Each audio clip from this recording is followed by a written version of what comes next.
Florida High-Speed Rail Commission, date Monday, March 10, 2014. Ms. Vaughn, call the roll. Mr. Pizzucillo? Here. Ms. Avery? Here. Mr. Hetty? Here. Mr. Moylan? Here. Mr. Croteau? Here. Chairman Daig? Here. And I'll ask you to please stand for the pledge. And Ms. Avery, please lead us in the pledge. Thank you. I pledge allegiance to the flag of the United States of America and to the republic for which it stands, one nation, under God, indivisible, with liberty and justice for all. Thank you. And we have a new member with our commission, and I'm going to have him introduce himself. If he would, please tell us a little bit about yourself briefly. My name is Frank Pizzucillo. I live in Vero Beach, and I'm very interested in civic matters. Thank you, sir. Approval of minutes. Do I have a motion? So moved. Second. Second. Any discussion? All in favor? Signify. Aye. Thank you. Approved. Public comment is next. If anybody would like to address the commission, just please come up, state your name and your address for the record. And we are now open for public input. Mr. Chairman, before you start public comment, I'd like to just make a quick comment. Sure. And that is, I'd just like to express my appreciation at how you've conducted these meetings with respect to public comment, and that you have allowed public comment, and you've allowed it openly, freely, and without any indication whatsoever that you wanted to cut anybody off for going too long. And I just appreciate the heck out of the way you've done that and the way you've run that meetings, and and the respect that you've demonstrated for the public. Thank you very much, sir. Thank you, Mr. Hetty. And now we'll take input from the public. We had a lady in the back that was first before you, sir.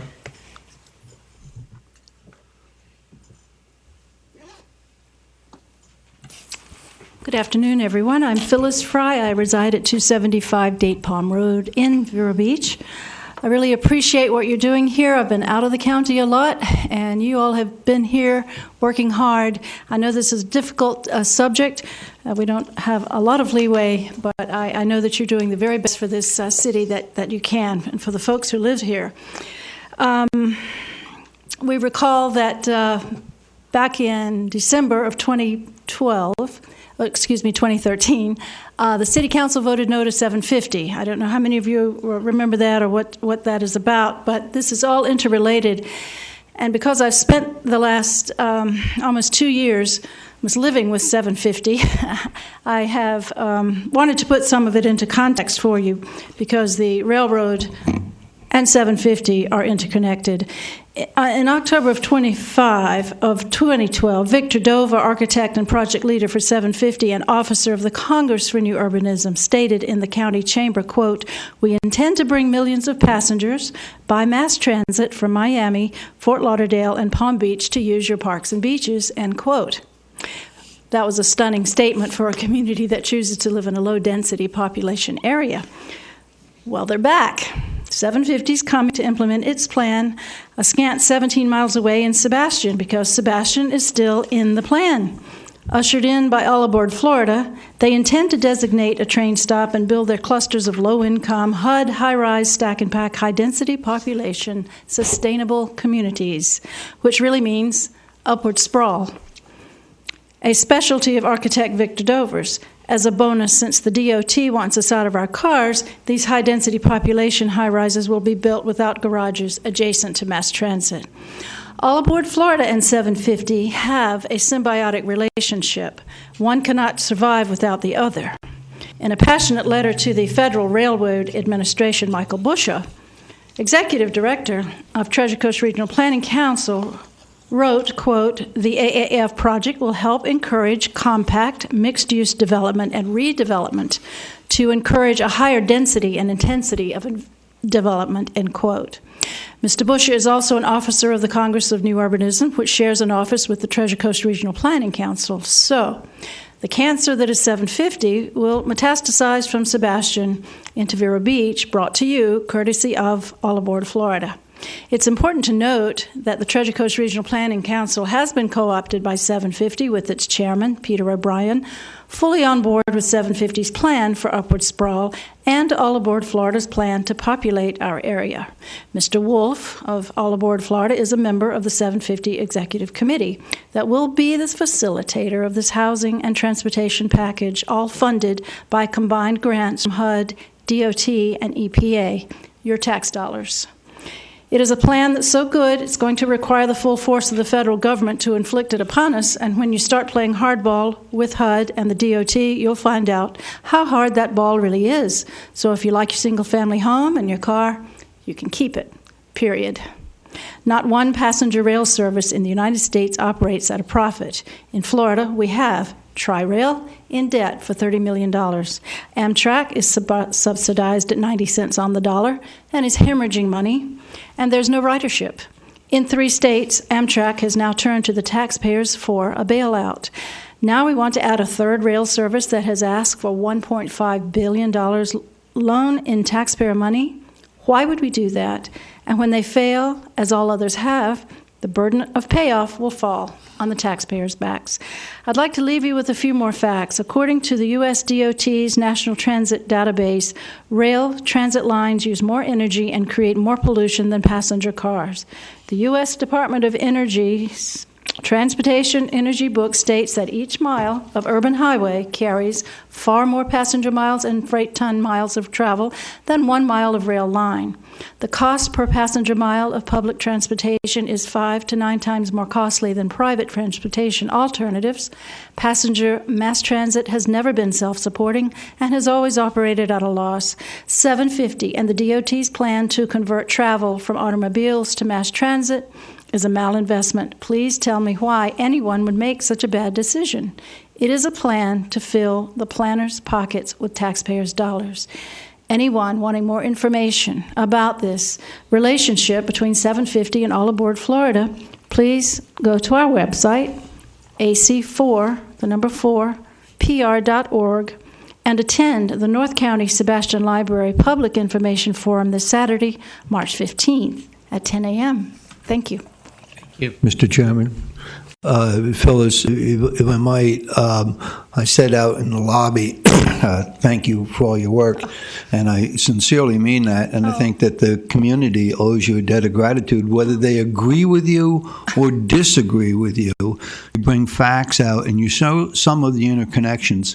We had a speaker at the last meeting who showed how the All Aboard Florida representative has worked for the congressman for years as his legislative assistant or whatever, right-hand man, who's now the chair of the federal committee that winds up giving lots of tax dollars, and your comments about interconnected, and it really is, and it's amazing at the tentacles and how things really are so interconnected. And whether you're conspiracy theory or not, I think that you have to look at the things that you pointed out, and when you find out that many of the interconnections are true, and then you look at these federal programs that people have gotten billions of dollars worth of taxpayer-supported loans, and then they fail, and we taxpayers, how many millions of dollars, tens of millions of dollars was it right down the street in St. Lucie County, and when it failed, the taxpayers were on the hook. There's stories out in California and some of the stimulus money. And the railroads, as you point out, are notorious for failing, which means the taxpayers pick up the tab. And when I've asked All Aboard, and I've asked at every meeting, when I've asked All Aboard Florida to please provide the names of the principals involved here, because I think it's important, and they refuse to do that. And so far, I'm just being more and more convinced at every meeting that we just need to provide a very cold shoulder to All Aboard Florida. Well, thank you, Brian. If I may make one comment, that our purpose as an educational organization is to provide the information so that the people can make their own decisions. And everywhere we've been now, they don't want it. In 3 counties, they've opted out of 750 now in all the cities. But I think just having this discussion And having these meetings is just the greatest thing that could possibly happen, that we keep an open communication. Thank you for your time. And if you could, ma'am, when you have time, leave a copy of your presentation with Ms. Vaughn, our city clerk. Thank you very much. Next, please.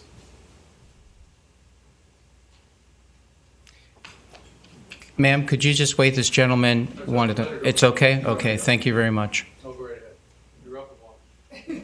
Thank you.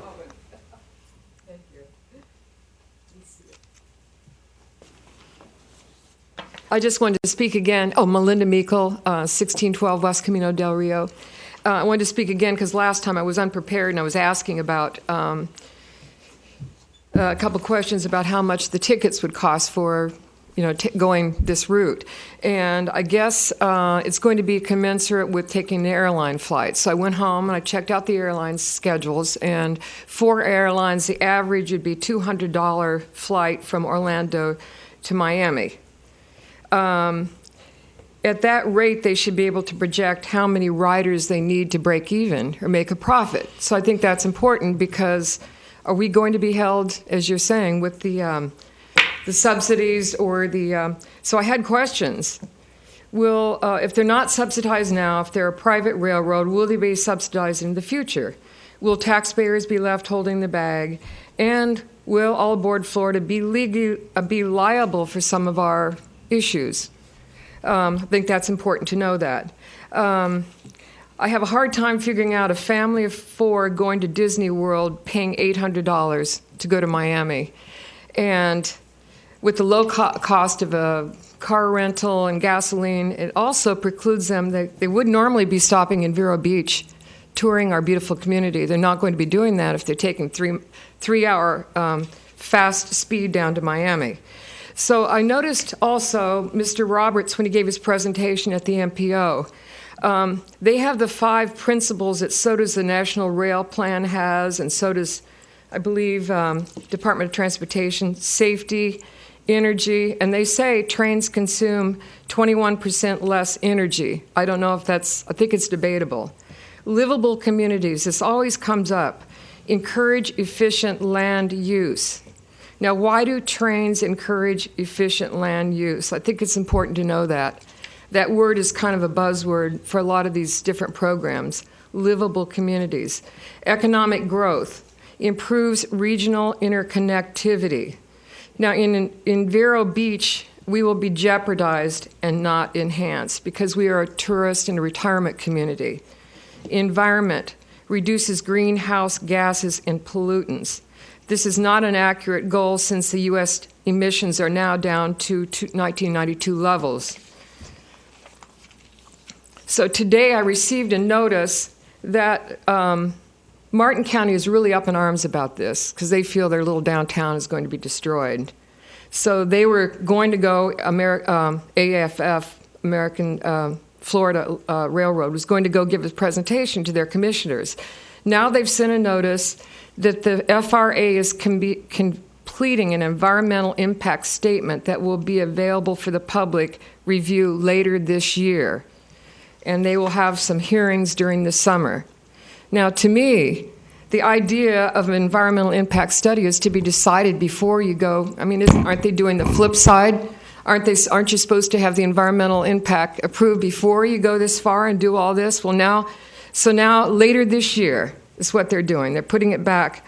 And I am saying that the trains rushing through Vero Beach is an environmental assault on our lifestyles. Certainly does not comply with the 30 different categories: economic and social environments, culture, resources, environmental justice, noise and vibration, air and water quality, and protected species and essential habitats is what they look into.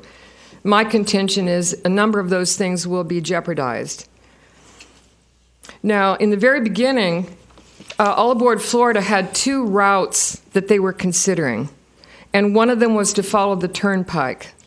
I'm wondering, and apparently in 2010, the environmental study would have been started and finished in 2 years. Was that done, and where are the results of that study? And why wouldn't the turnpike still be considered as an option? Okay, then I'm just asking, the livability goals no longer apply since America is on the forefront of an energy boom. And we've done all the right things by reducing our gasolines per mile. Our cars are more efficient. We've invested in major modern highways and roads and infrastructures. I'm just questioning why we need a national rail plan, which was in the President's vision in the 2009 stimulus package, to create 80% railroad travel in America in 25 years. I just think that there would be another viable solution to handle this, and possibly not going through our little towns.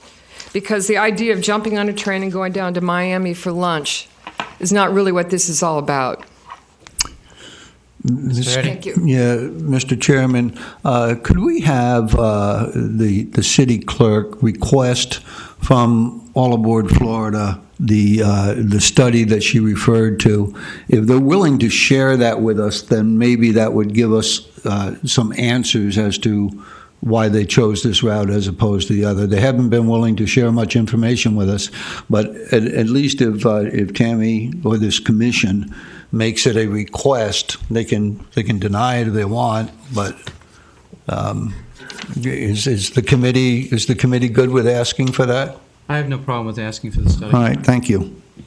Could I leave some Committee? things here? Everybody's okay? Yeah. And your presentation will go to Ms. Vark, please, ma'am. Thank you. Next, please. Yes, sir.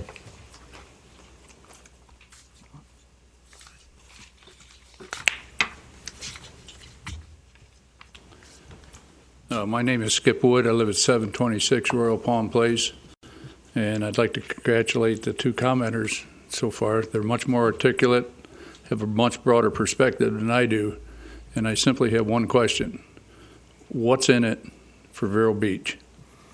What are the benefits versus the liabilities? Because I've tried to read what I could. I've tried to listen about everything I can. And I just cannot see how we would benefit from this. I mean, it's not even close. Thank you very much. Thank you. Anyone else, please? Yes, sir.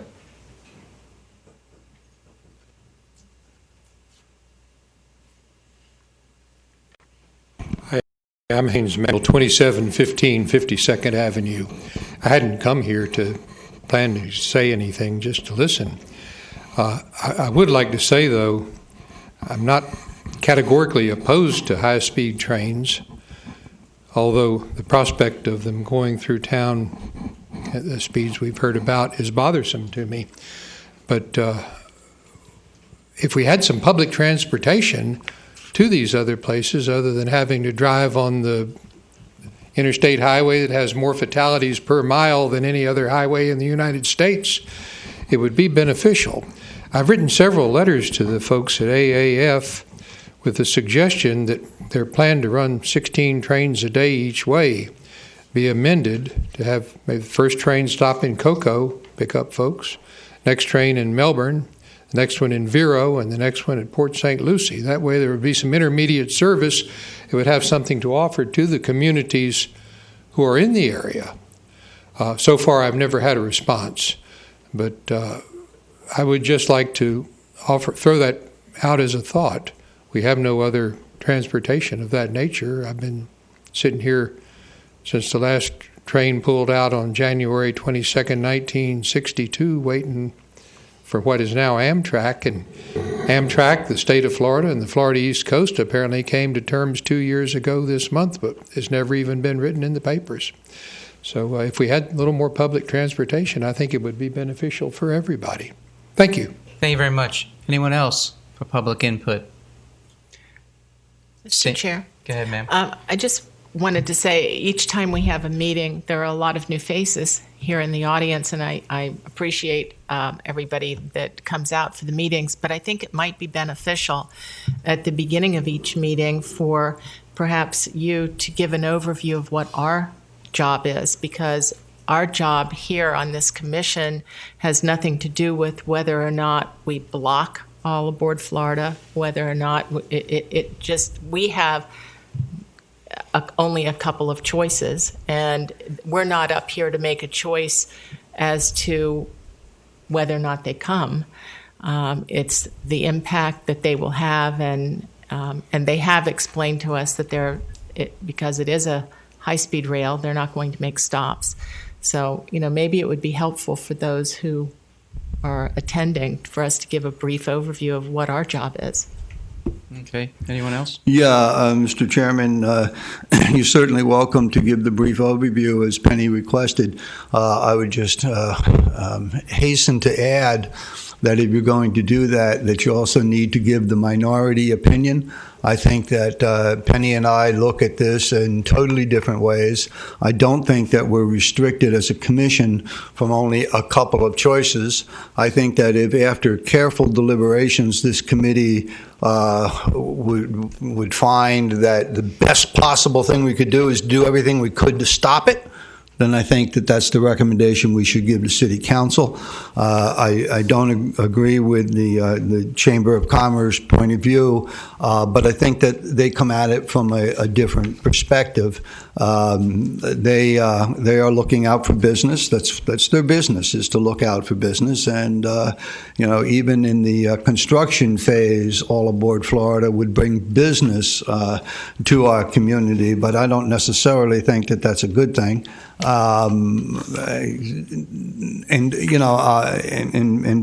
Penny and I look at the same report and we see things differently. For an example, Peggy gave a report last meeting on the Colorado train, and I didn't have the report in front of me, and she was pointing out how this was comparable, and particularly with the.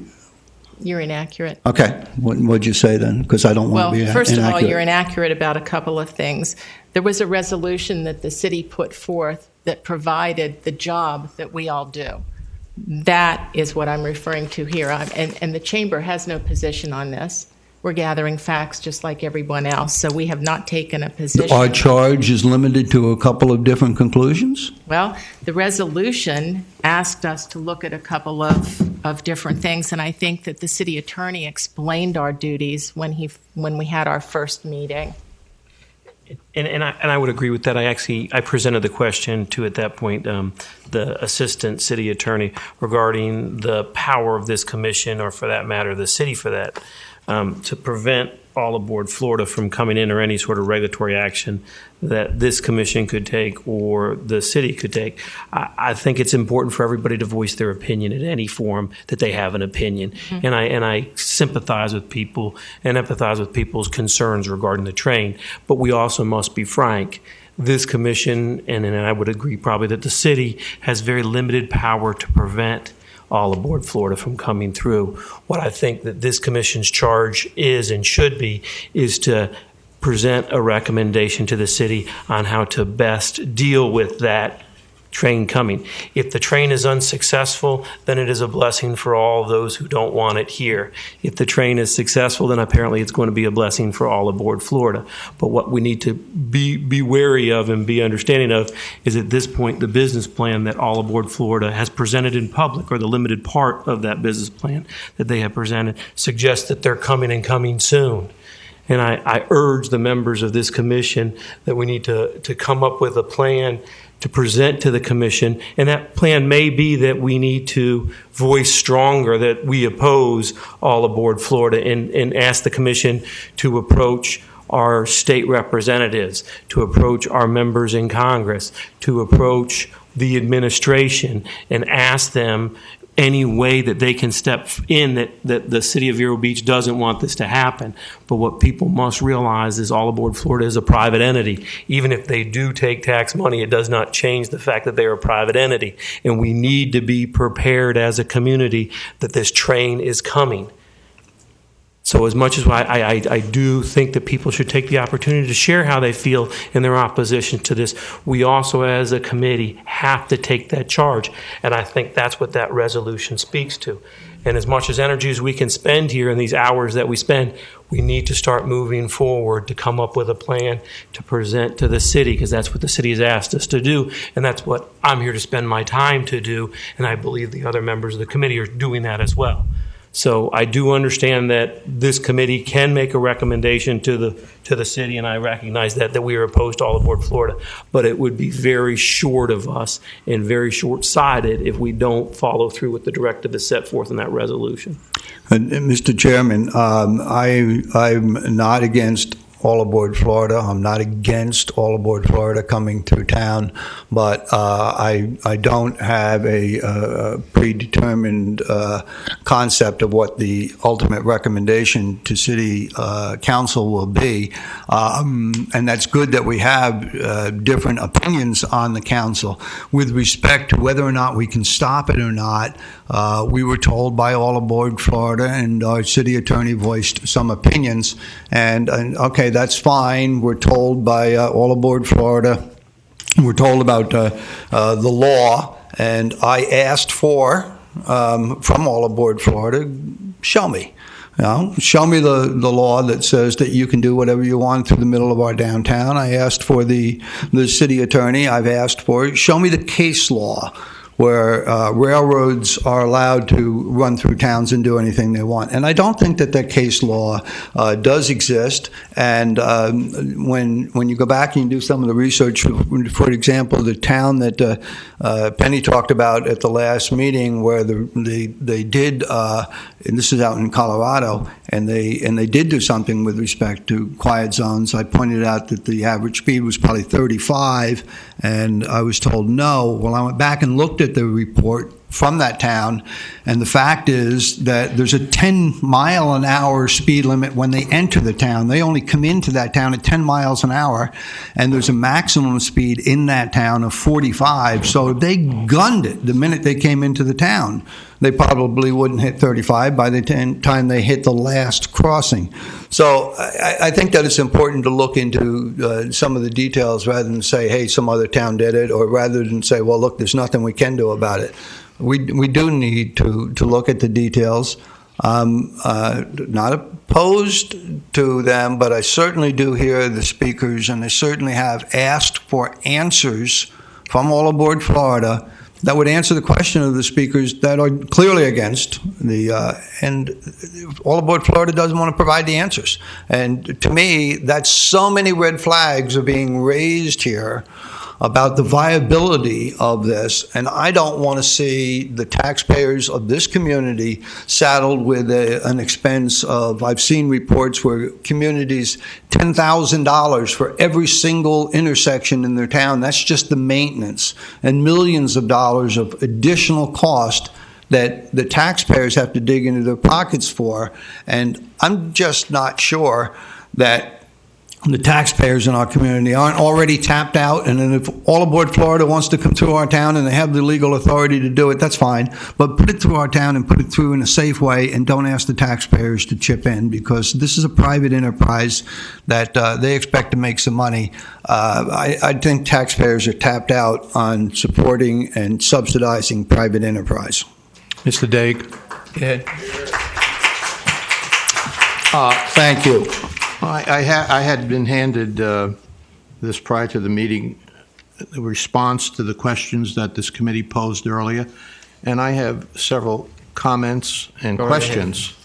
For instance, I find something that may be incongruous here.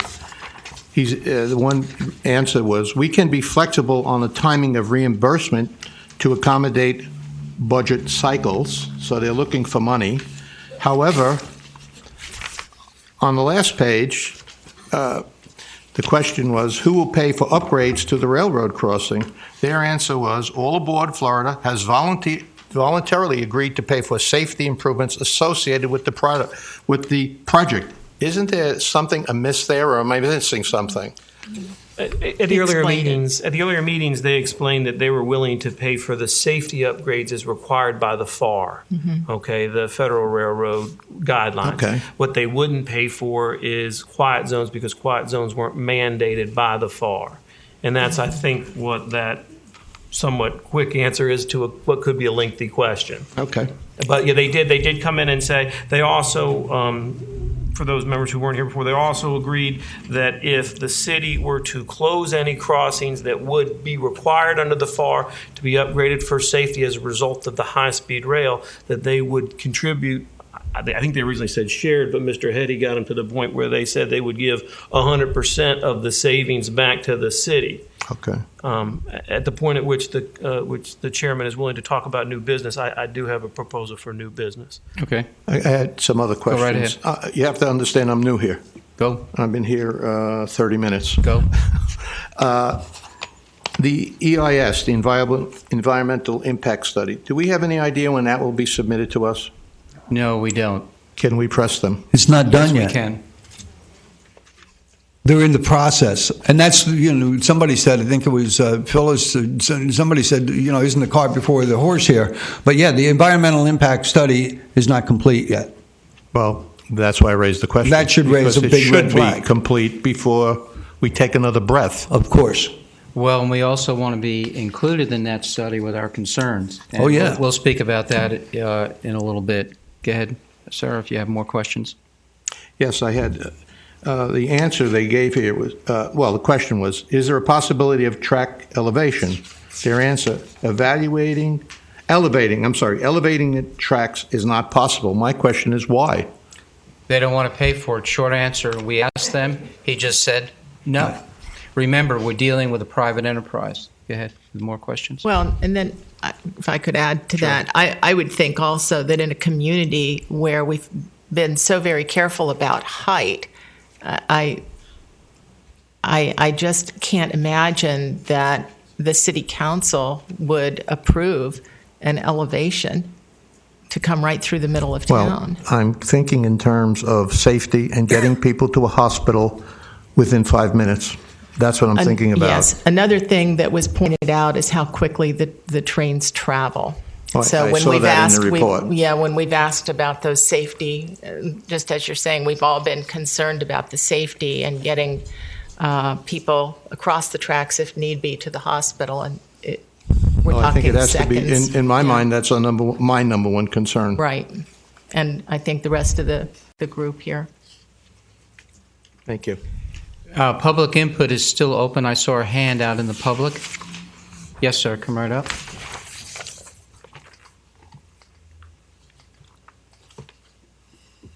My name is Tom Gruber, and I'm a winter resident of Indian River Shores. And I just have a couple of comments. The goal that you have is very similar to set the stage for those that have not heard me talk before.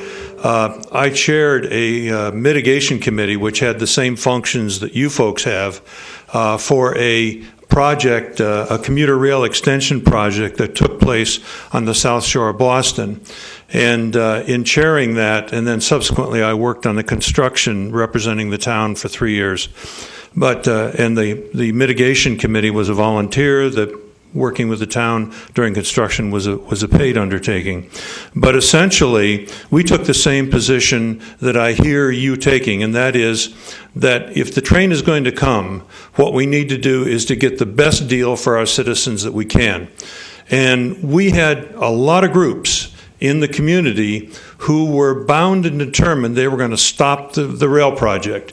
And I can tell you from my perspective, that's a fool's errand. You will not stop the project. You'll waste time, you'll waste money, and you'll get frustrated. Because if the project is going to go ahead for Lord knows what reasons, it will go ahead.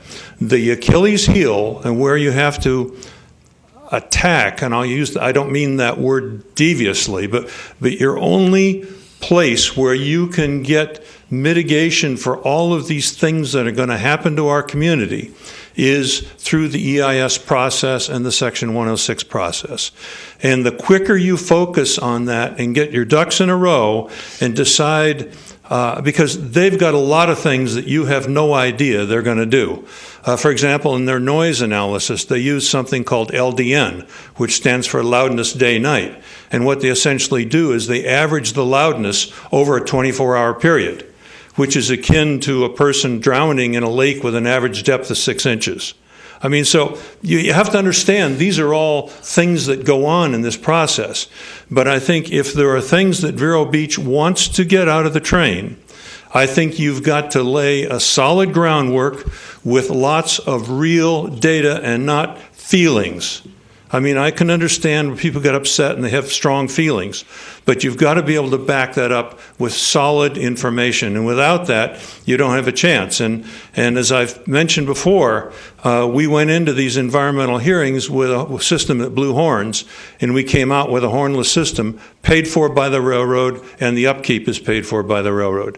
Now, why that can't happen here, I don't know. I don't know Florida law, but most railroad law is national. And so I don't understand. I think Florida is just hoping, the rail company is hoping that if they wish it true, it will be true. But from experience, is you've got to focus on the environmental permitting. That's just where you have to put your effort. Any other place is not a pressure point that you can apply to get things that you feel like you need. So thank you very much for your consideration. Thank you. Thanks. Anyone else from the general public? Hearing none, I'll close this portion of the public coming up to address us. And we've heard a number of concerns today, similar to concerns that we've heard in the past. And these concerns I heard here today, we heard at a meeting that we held a few weeks ago with downtown businesses that came in and concerned citizens. I think it was well said here today, the impact. The high-speed rail has a very good chance of coming through Vero Beach and other communities along the coast here. You know, we got that. It's going to have an impact on us. We know that. And the thing is, what can we do to lessen the impact to protect ourselves, protect our citizens, protect our business, protect the stakeholders that have properties around the rail? They're very concerned with this. The other thing that I've heard a lot of concerns just in the last few days is the fencing. Well, what is it going to look like? Are we going to have a tunnel coming through our town? I've said a number of meetings ago, I live on the west side of the tracks. People are asking me, how are we going to get to the hospital? What are we going to do? You're going to have a number of trains coming through the city. You're going to have a number of freight trains coming through the city. Other parts of this conversation, they plan on adding more freight trains to the rail. If you go back and look at some of the meetings, the representatives have said the tracks are underutilized. Now, you have to remember, folks, the tracks out there, the right-of-way, are under the federal guidelines. They can pretty much do what they like under those guidelines. It is private enterprise. Right now, they're saying we're using our money to do our high-speed train. We can't argue with that. I've looked into it, and yes, they are using their own money, and it has come up that they applied for a federal loan. They're allowed to do that. Now they'll be paying back that loan. That's within the legal guidelines. So what I've been looking for, and I have quite a bit of data, this is some of the stuff that I've gathered thus far. Tammy does keep up with me because she's used to me gathering data. I'm looking for ways to protect the community. Every member, even our new members that have joined us, they're looking for ways to protect our community. We all have a fairly diverse background up here, so we're looking for ways, again, to protect our community. I can tell you that we have a city council that is waiting on this commission to make some recommendations. Now, as this meeting moves a little bit further, I'm going to try to drill down where we can make some recommendations today so we can give it to the city council here at their next meeting, which is this coming Tuesday, but we have to have everything in for the agenda before 12 o'clock tomorrow. So I'm hoping that we can accomplish some of those goals today. Let's see, what else did I want to say? And back to the best deal. Let's get the best deal for our city. And now the other thing, too, this was pointed out, there are time frames here. This just didn't happen. We're hearing about it now in the last few months. This has been worked on for a number of years. And oh, by the way, when I use that term number of years, I'd like to know how long they've been working on it. So I've sent information to the appropriate folks to find out, well, when did you start talking about it? I'd just like to know. It's been a number of years. Also, I want to point out, when we have folks that come in that represent All Aboard Florida, Treasure Coast Regional Planning Group, these folks are professional. I invite them here. They're in our invited guests. Now, when we ask them questions, Sometimes we may not like their answers, but I would always ask, in every meeting we've had, everybody's been very respectful. But we need to hear from these people. We need to find out what's on their minds so we can structure what we're doing. The resolution that we're under, I'll read some of that at the next meeting. It's kind of a broad resolution. It does give the board up here the latitude to do its findings, to make the recommendations to the City Council. Now, with that being said, I'm going to go into Chairman's Matters. I'm going to hold what I have because I'm going to incorporate what I have under Members' Matters because I want to get a discussion up here because I want to make some recommendations to the City Council. Right now, we're going to go to number 6 and have our City Manager come up and give us a briefing of what you know. He's got Mr. Falls also that may jump in with him. Correct. What I know is what you've been hearing and the same information, Mr. Chairman, you have received. We've received a copy of a resolution passed by the City of Fort Pierce asking for the funding. We have also, and today we received the response to the questions that were posed, some of the questions posed to All Aboard Florida, in which they attempted to respond to those. And Don and I have talked about his comments that he, I think, is going to be making later on in the meeting. Monty, is there anything else that you? Not much to what Jim has said, but I think it's real important that whatever we make a recommendation as our lone voice, we do whatever we can to make it some collective communication as well, maybe through our MPO, each local community's MPOs, and then on through the Treasure Coast Regional Planning Council to get those collective voices so that we're not coming as one individual, but as a group unified along the corridor. Could you please give us an update as far as the time frame when the folks are going to come through and start looking at our crossings? We have not been given those dates. They are going to contact either myself or Monty or both of us. When they do that, we have not had any contact at this point. So they haven't contacted you yet? Because I know they had talked about they're in the area, and, okay, you just answered the question. They haven't contacted you yet. Right. We expect that they will give us some notice before they come into town. And I think I did ask you the last meeting that as soon as you hear, please let all of us know in the commission when they're coming through. We do need to know as soon as you get the email. We will do that. Right, also, to let you know, I have been talking to the Regional Planning Council, and they are planning on having a draft report sometime around March the 14th and present it to their board in a draft for a resolution asking for payment for the quiet zones up and down the eastern corridor. They understand the impacts, and city managers and a couple of county administrators will be meeting this week, in which we're going to get a briefing from Kim Delaney at that as to where the Regional Planning Council is planning on going.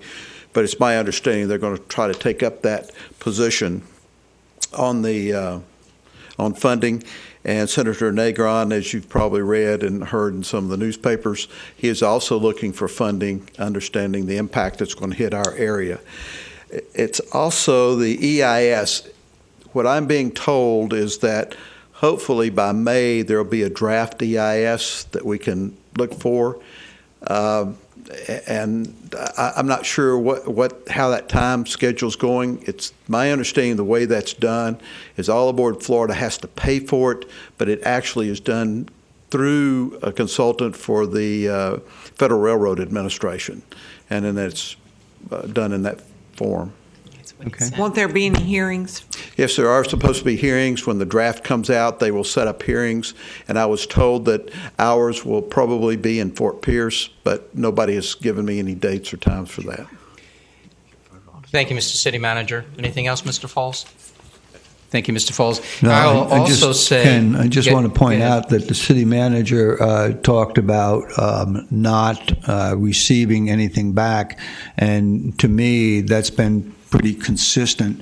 And the city manager talked about that they haven't taken a look at these crossings yet. And back to the comment from the citizen about putting the cart before the horse. And it's just, it's mind-blowing to me that we've got someone who wants to spend $2 billion, and they haven't done the studies on the crossings yet. It seems to me that these things should have been done before. Thank you, Mr. City Manager. Also, another thing that's of importance, Yes. when they do their safety upgrades for these high-speed trains, in some cases, they might meet the quiet zone requirements because of the speed of the train in an urban area, and that definition urban area will be very critical in the EIS. Thank you. And for the general public that's here today and the ones that are listening, I've been following this for quite some time. Other cities along the coast here have many of the same concerns that we have, and they have been speaking out. There are other cities and counties that are taking actions. They're actually moving forward on doing something. So one of their main threads through their comments and the articles that I read is they're standing together with other cities and counties to make an impact. We by ourselves, as the city of Vero Beach, and we're a fantastic city, but if we stand there by ourselves, we're not going to make an impact. So we're going to have to join up with other cities and counties with the similar concerns that we have to make an impact to get some changes of how, okay, they're coming through, okay, what can we do to lessen the impact to protect our citizens and business? And with that, I'll go right into members' matters. If you would like to kick off, sir. Yeah, last meeting, our chairman asked us to think about what kind of recommendations that we might want to make to the city council at this stage as sort of an interim reports.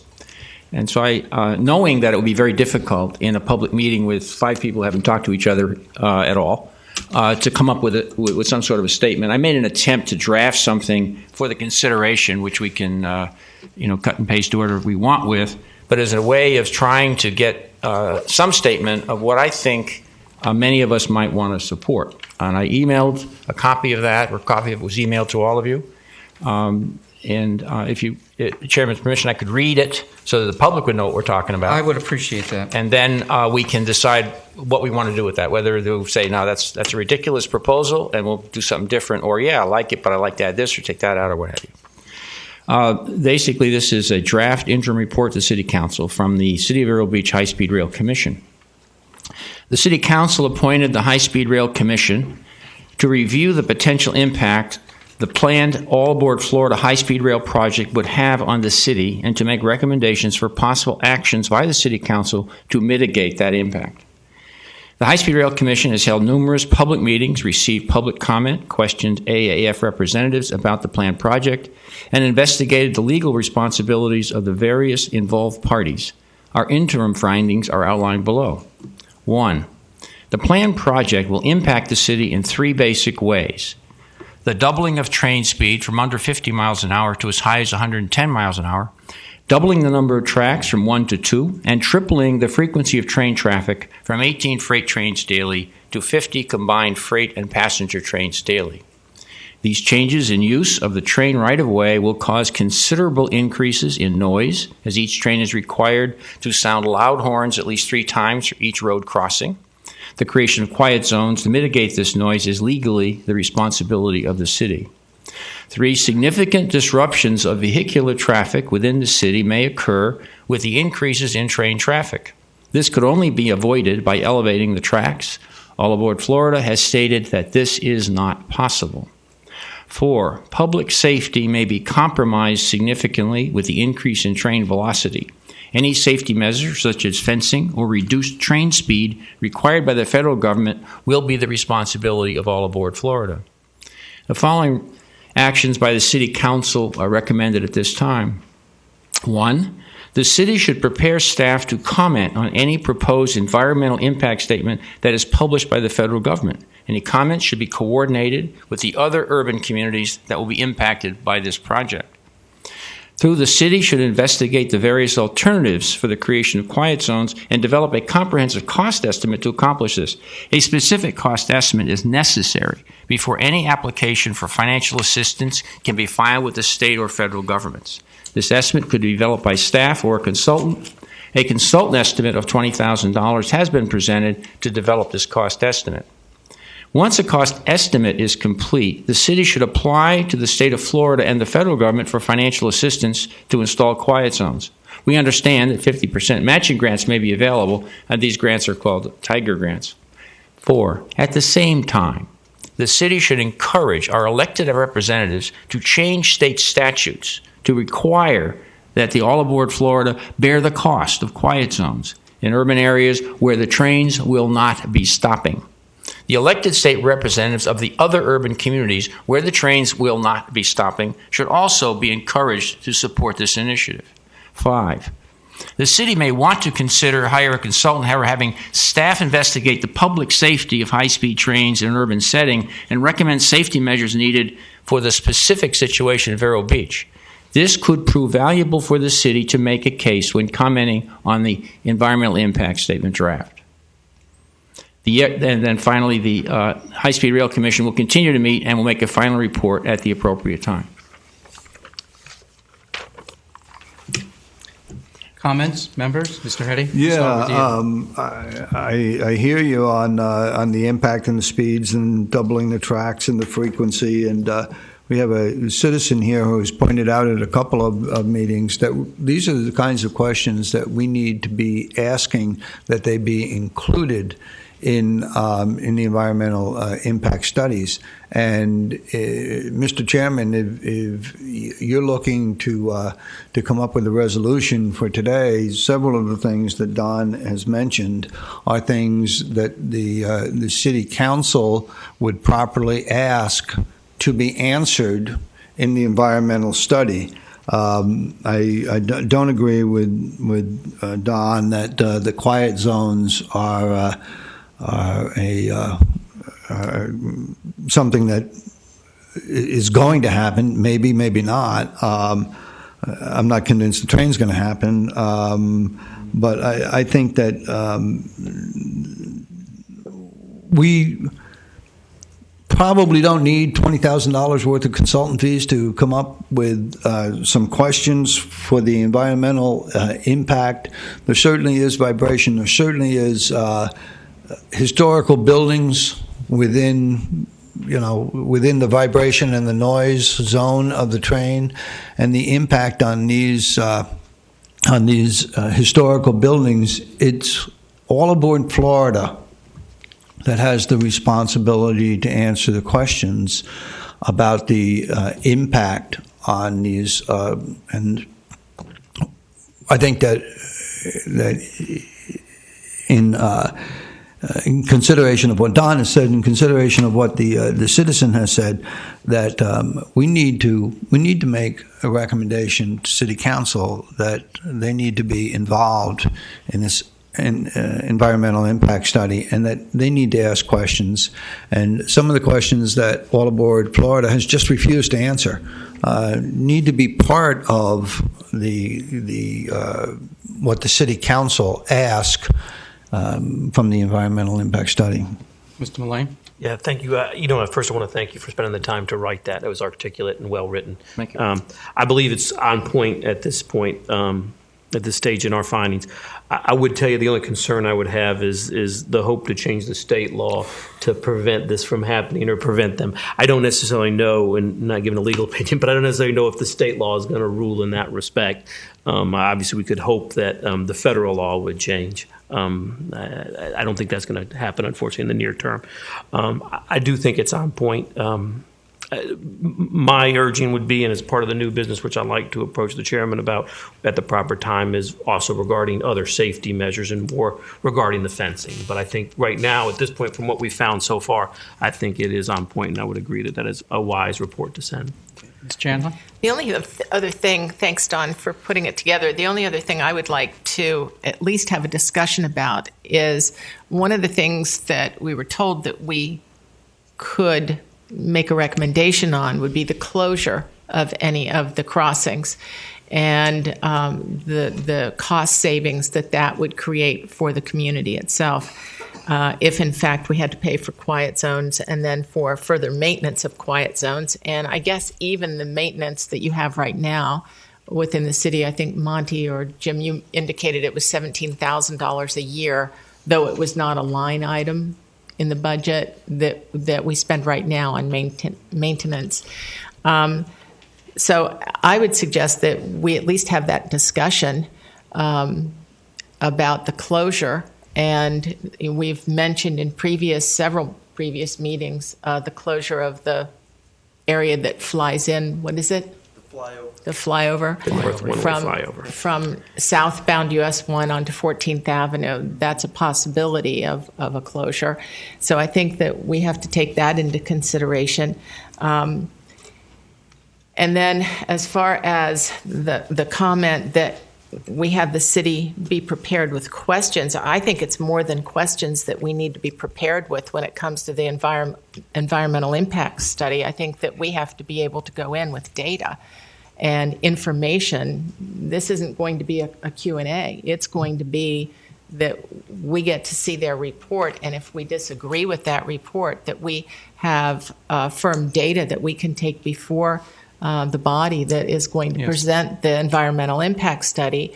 If we disagree with some areas of the study, that we have the data to support our disagreement. If we agree with it, we, again, should have data that supports our conclusions. Most definitely. Ms. Avery? Oh, I just think it was a great report, and most of what you've said, I'm on board with, but I think that the environmental impact study is the key to this whole thing, and not only should City Council be there, but we should be there, and we should all be prepared to ask questions and see what can be done at that point. Okay, Mr. Pezzacello? I also think it was a great report, and it's a great starting point, and we can go down that trail. I happen to also agree with that crossing that you just mentioned, making that right-hand turn, because ironically, that's the way I came here today, and I can tell you that's a disaster waiting to happen. Something must be done there. All right, thank you. Go ahead. To comment. Sure. Penny, yeah, I thought we could add that very easily into this report to say that we will be investigating whether or not it makes sense to close that flyover. One of the things reason I didn't add it in is because in our conversation last meeting, we talked about alternatives to quiet zones, which would be basically only not to allow people to go around the barrier. And on a one-way street, which that is, you don't have that possibility. That in fact that may already qualify as a quiet zone without any investment on our part. That we have to look into. The same way with State Route 60, the twin pairs. They may also qualify because they are one ways and they are completely blocked and there's no possibility of going around. So when I heard about the channelizing option, I immediately said, wait a minute, we may have three of our crossings that are not going to really be very expensive at all to make quiet zones if we can do it that way, and that's why I didn't include that. It may not be necessary to to close that, although it may be a good idea to do that for other reasons. I think this would be an opportunity to discuss that would be true. Put it into a recommendation that would come before the council. I agree. It should be included. We could include that. Okay. Why don't we pass in at 6 under recommendations? Sure. Mr. City Manager, go right ahead. Just as a recommendation that you might want to engage Main Street in the discussion of closing the flyover, because it does go right down on 14th, and that could, I think some input from the Business Association down there would be good. All right, most definitely. What we could do is say on our continued discussions, we will be looking at that and make a later recommendation to City Council on that flyover crossing. Does that make sense? Everybody okay? Is that okay with you with that, Penny? Yes. Okay, I have some comments. Mr. Cottrell has captured a lot of what we've been talking about up here. I don't have a problem with moving his suggestions forward. We're all in concurrence with some of his suggestions here. I'd like to carry forth his suggestions to the City Council. I'd like to get it on the books for their next meeting for the Tuesday. And with that being said, I want you the rest of the board to listen to this, because this ties in very well with what we've been speaking about here today. There are many questions the community and my fellow commission members have asked that have not or could not be answered. I have submitted questions to Mr. Roberts, Mr. O'Connor, and Mr. Clement, and have been told they either cannot answer or do not have the information or the expertise. Expertise. I have spoken with our city attorney. His expertise is not in federal rail law. So we're going to need to bring in a specialist that understands federal rail law. There have been many concerns and questions about our rights as residents and business owners and operators in Vero Beach, as we may be affected by the possible high-speed rail. These concerns and questions go beyond our current available sources. It has been suggested to me that counsel with knowledge in federal law and local rights, what are our rights as citizens and business owners? Especially property rights and safety, such as lowering of the speeds. 110 miles through the city of Vero Beach is pretty gosh darn fast. Okay? That's right through the middle of our downtown. We have some serious concerns with that. Now, with that being said, all right, what rules are in place that we can utilize to our advantage to slow that train down if it does come through? Okay, speeds through our city might be better addressed by Pacific Council, educated and experienced in such law. Okay, with what I just read. With this in mind, I make a motion that we recommend the City Council hire counsel to address our rights as local residents being affected by the All Aboard Florida project, which falls under federal guidelines. And with that motion, I'd like to include the report from Mr. Cortell that he spoke about today. So I make that motion. I need a second. I'll second that. All right, under discussion. Yes, sir, Mr. Chairman. I just want to point out and make sure before you decide to hire counsel that 50% of the lawyers are wrong. Thank you, Mr. Head. And it's just as simple as that. And I can tell you that you can hire counsel to give you whatever predetermined conclusion you want, and depending on the counsel that you hire, you're going to get the conclusion that you want based on where that particular counsel is. I have asked for more than once, and I'll ask again. The railroad, I can't believe that this entity doesn't have at their fingertips a body of law that shows what their rights are. That they can't produce for us those case laws, that they can't produce for us the federal law that they're relying on that says they can come in and do anything they want.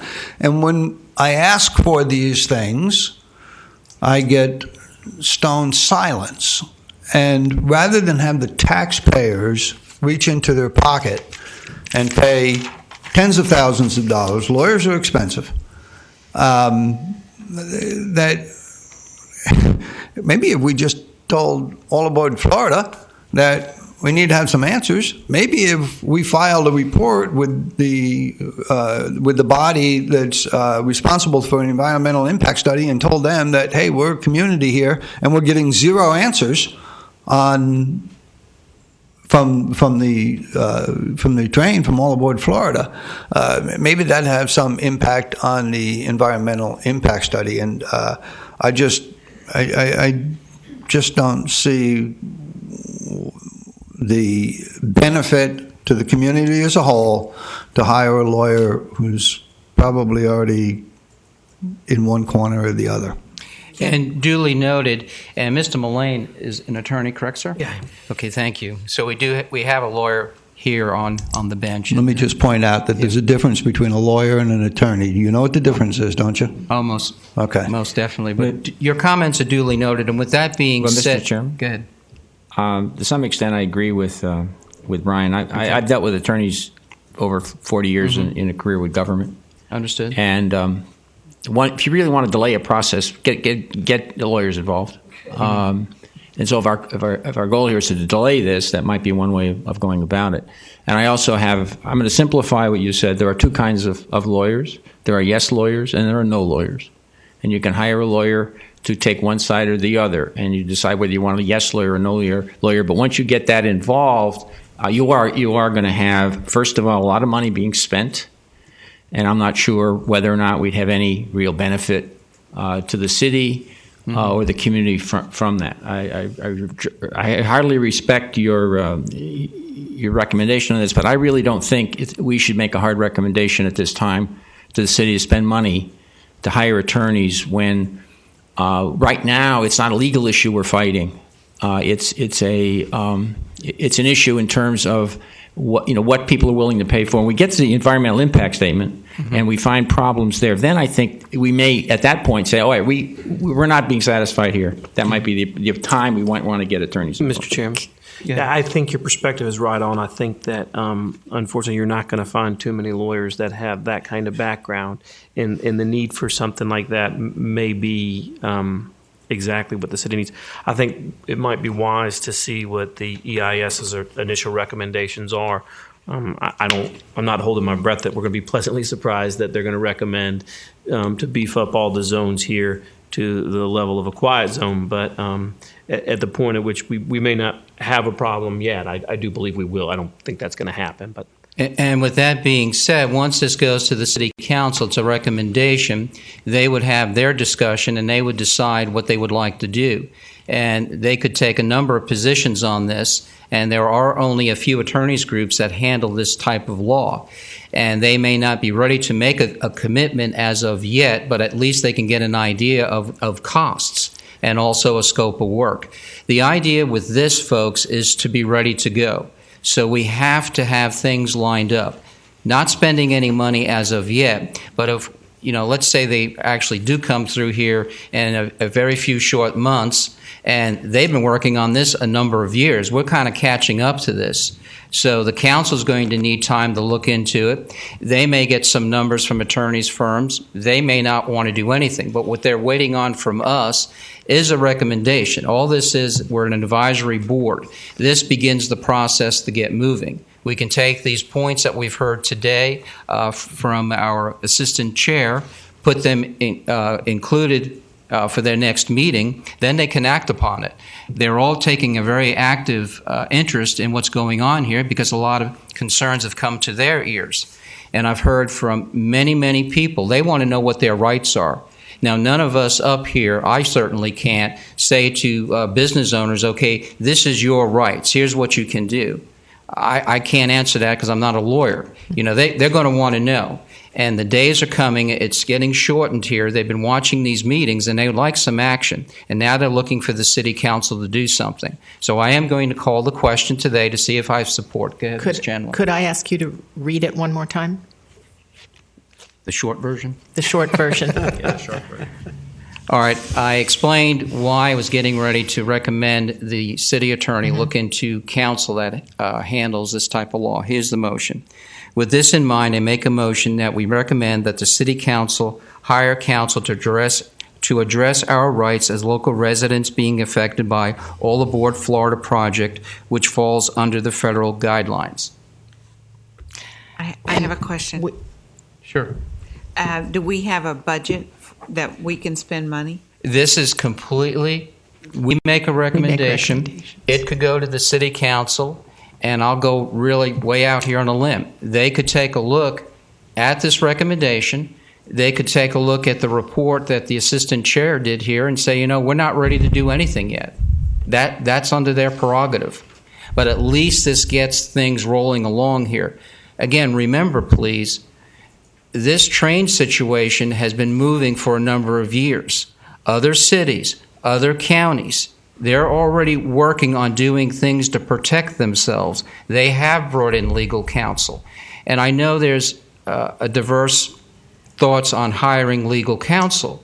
When a city or county hires legal counsel to represent them, that counsel is to do their very, very best for the city or county that they're employed by. That's just how it is. And there's going to be questions that we're going to need to have addressed here in the very near future where we will need a legal opinion. That's just how it works. So let me call the question if we're done. I had Ms. one more comment for the group, and that is that week after week when we've had these meetings, Mr. Gruber has been kind enough to attend, and he has been through the process, and he has told us over and over again, you know, we can spend our time listening to all kinds of reports and everything, but we really are losing time if we don't take action of some kind to at least protect ourselves. So I'd like to. I support. Fine. I can support this if you make one word change. What word would you like changed? Instead of hire, consider. Just add the word consider, that we're not directing, we're just asking the city council to consider hiring. And I'm then okay with that. Yeah, I'm too. Amend the motion. Ms. Falk and I have a copy. We can amend that. I'm okay. I'll second. We have a amendment. second by Ms. Chandler to the amended motion. Ms. Falk, please call the question.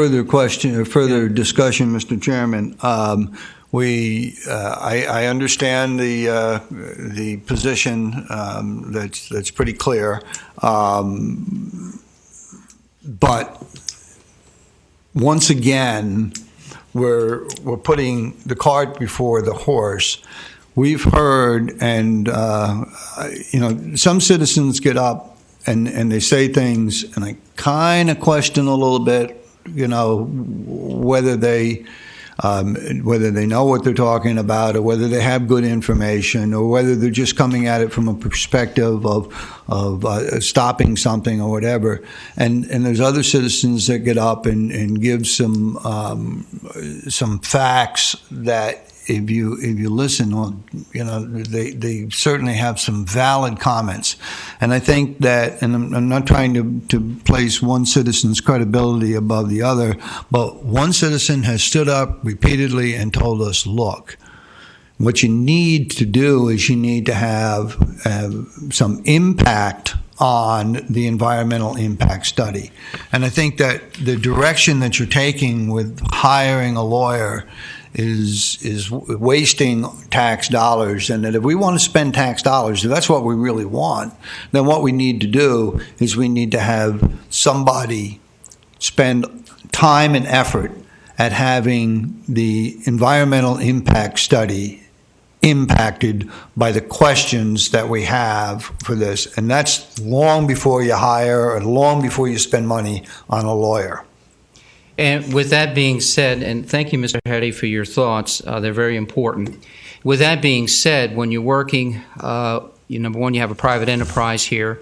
They're under federal guidelines. We have a study, and we have a chance of having some input into that study. Well, I call them packages. To have that package prepared, it has to be done a certain way to have an impact.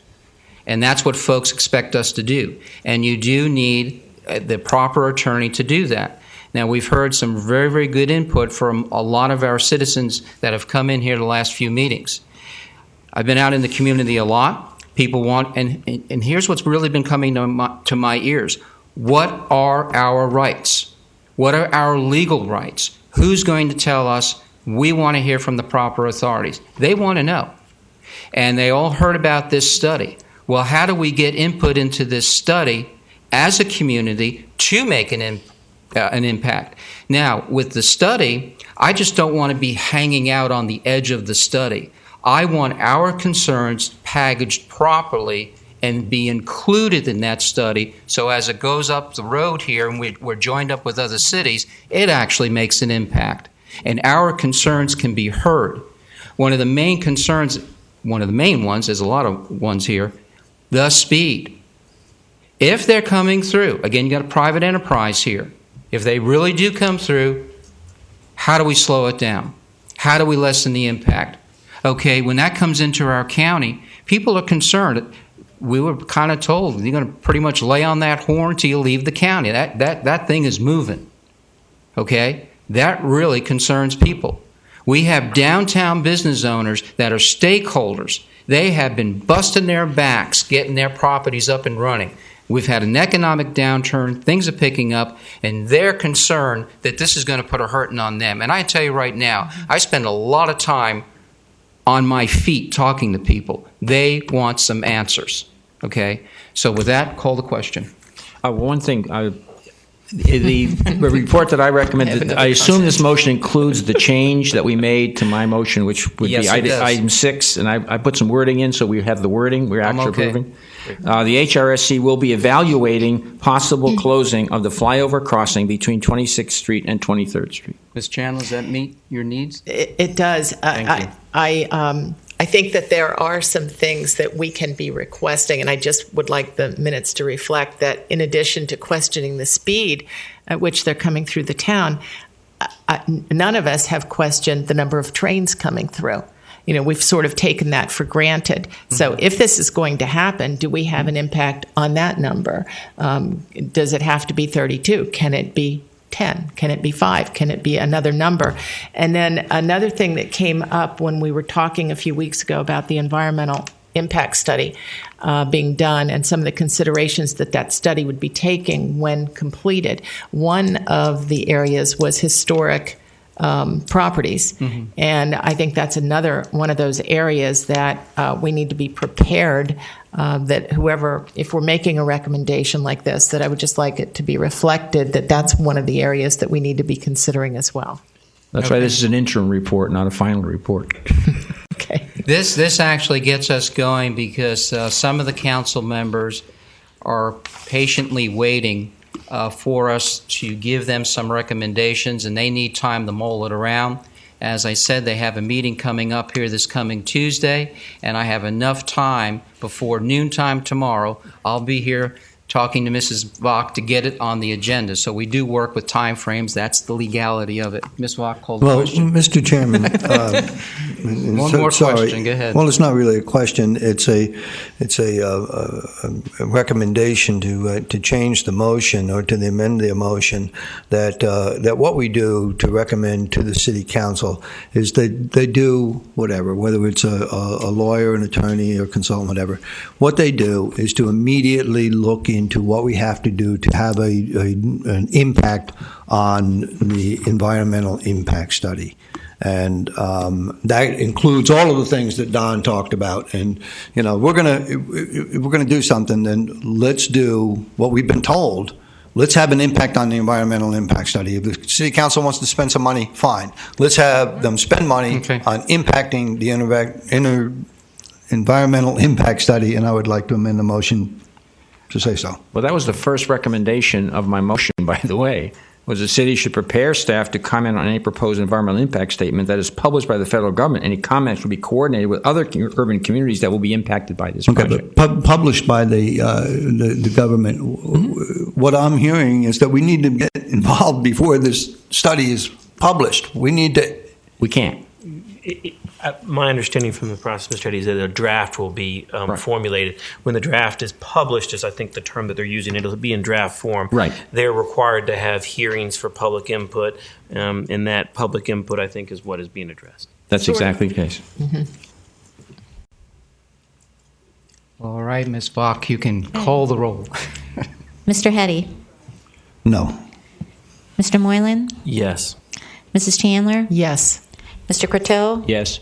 Chairman Daig? Yes. Okay, Motion it passes 4-1. Okay, let's move on.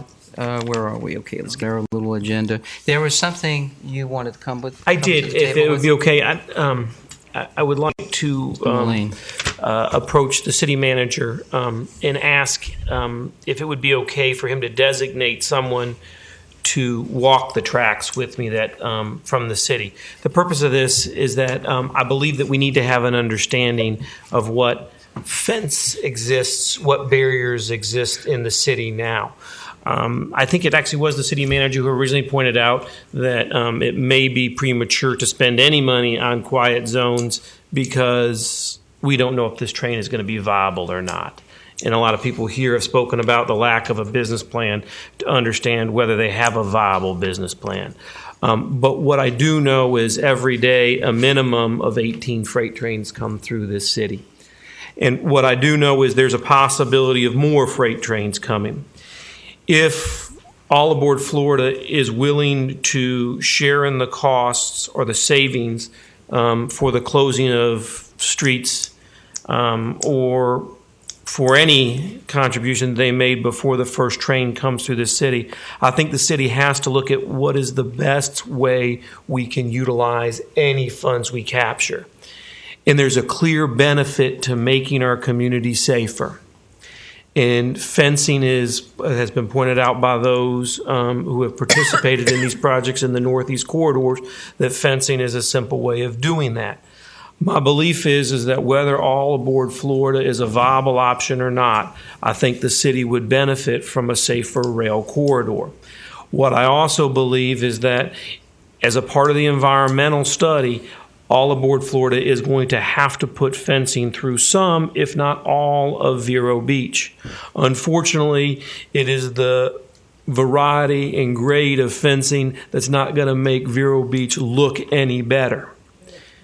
So I think we also need to be prepared to upgrade that fencing to make it in accordance with what is one of the prettiest areas of Vero Beach with the historical district. Therefore, it is my endeavor with the city manager's designee to walk the track and get an understanding of what is going to be fencing that is exposed to the public. Also, areas such as the area that goes from the south side of State Road 60 down to the other crossing within the city that is actually covered by buildings. Many of those buildings already have fencing in place. And so what my hope would be is to present to this commission an idea of how much fencing, if we were to fence the whole corridor for safety in hopes to maintain whatever aesthetics we can in that process, and give an idea of a per cost of a fence that would be bottom grade versus all the way to aesthetically pleasing fences. So I would ask this, but I do not want to use city assets, and most importantly, the valuable city asset of city personnel, without the city manager being okay with that. As I indicated earlier, yes, sir, we'd be very happy someone from Public Works. They are familiar with those crossings, as well as the rights-of-way, the location of historical buildings, and assets that the city may own along that corridor. Because, for example, we have the park, and you have a lot of children in that park, so we would take very great interest in that, and I'm sure there'll be someone from Public Works be very glad to walk the tracks with you. It is my intention to approach all of Florida, understanding that this fencing, any fencing that we would put up, would have to burden their right of way.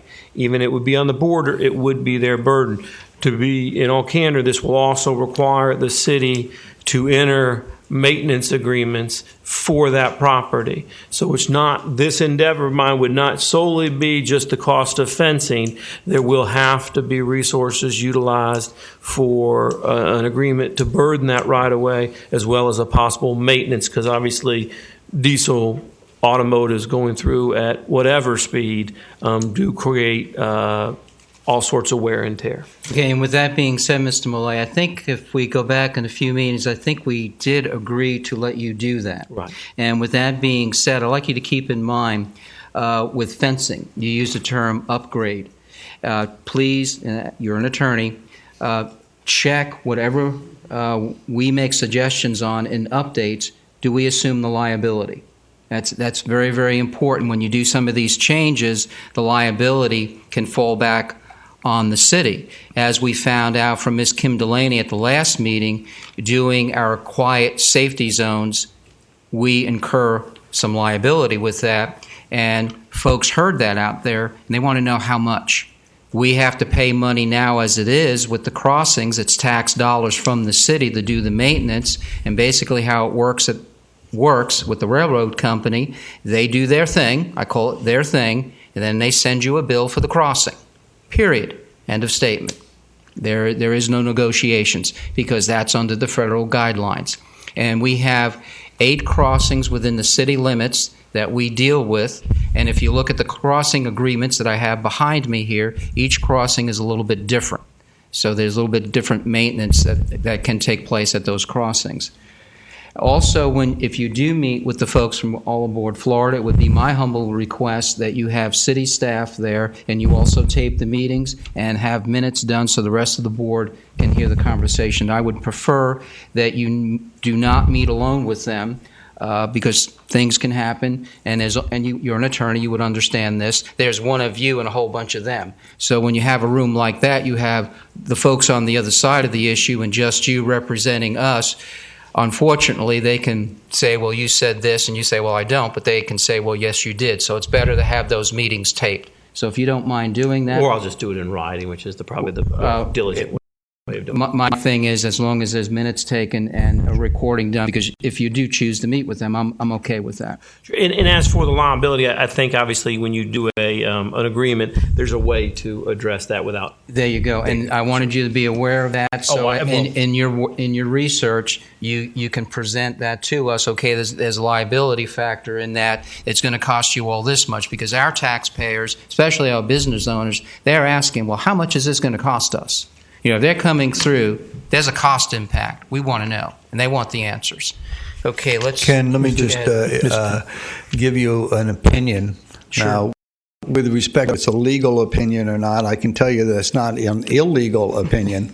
But if you have anything at all to do with anything, then you have liability. And I don't care what you write in the agreement that says you don't have liability. If you have anything to do with it, somebody can sue you, and you will have to answer the suit. And you do have liability if you involve yourself at all. Sometimes you have liability if you don't involve yourself. So the answer to your question is, do you have legal liability? You betcha.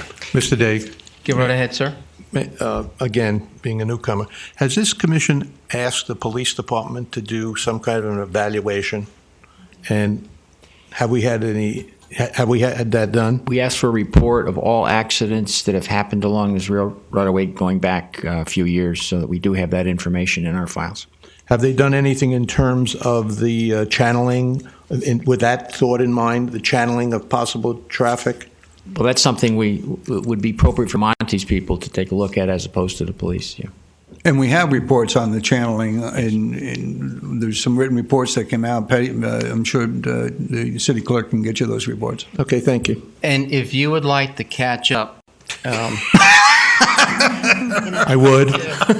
Ken will give you his notes. This is some of the things I've collected. They're too heavy for me to carry home. I do. And Tammy knows this. I do collect things. Anyway, there's a lot in here. Interesting read, though. It's keeps you on your toes. It won't put you to sleep, especially when you see what things are costing. Something else I want to bring to your attention before we close. Hopefully you saw the news article on the following. The city of Vero Beach, other sister cities and counties have approved quiet zone resolutions requesting funding for such. And this, when I say to date, as it stands, I called this morning here at City Hall asking if any info came in. To date, none of these resolutions are being considered by any legislators committee. Senator Negron, which hopefully a lot of you read in the paper, has expressed an interest to aid our collective situation. And I have a motion on this. Therefore, I make a motion to request City Council draft a letter encouraging Senator Negron to pursue funding on our behalf for quiet zones and other safety-related measures. As it stands right now, the resolutions that were sent up, they're just hanging out there. No one's picked them up. No one's even considered possible funding. Is anything available? Maybe they can't do any funding this year, maybe next year. So that's why I drafted this up. So I'll read the motion again if I need to. It's already in here.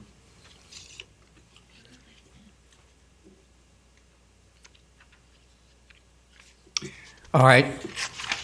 It's under his, he just pointed to me under his paperwork. He has it in there. I'll make reference to what Mr. Cortell has as far as getting some extra help from the senator. So, okay, so we can, I'm okay then. Yeah, referred as a specific. Okay.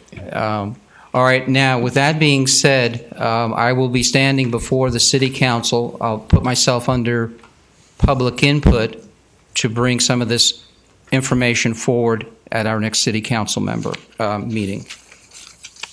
And let's see, where are we at? Ken, you're gonna give a report to the city council with respect to the just what we talked about. What we talked about in the majority vote on right. I would request then when the Supreme Court makes a decision, there's always a minority report that goes along with it, and I would request some time to give a minority report. Just so you know, there's not always a minority report. Don? Yep. Always is Where pretty that inclusive. referenced? Are you It's referenced referencing- under the recommendations, item number 4. At the same time, the city should encourage our elected state representatives to change state statutes. What document? I mean, the one this one here that I read earlier. And Ken, I didn't get that. Oh, It was emailed. I thought it was emailed to. It was emailed to everybody, I thought. You didn't get it? It was in the agenda packet. It was emailed with the minutes of the last meeting, I think, or It something. was in the agenda package. Yeah, it was in the agenda package. All right. I think so. Okay. We can change that if you want. What I was thinking of, since he has it under number 4, in our newspaper, Senator Negron is expressing an interest in helping us out. Now, right here you have to encourage state elected representatives. If we can drill that down and send the information off to Senator Negron. Yeah, I think it would be appropriate in your comments to the city council when you make next Tuesday, you reference the So you're Senator okay Negron. with that? Yeah, I'd be okay. Okay. And then just reference and say that would be an appropriate action to take to implement that. So you're all right? Absolutely. Okay. Everybody else okay with that? Sure. Okay. All right. Let's go into the meeting dates for the next meeting.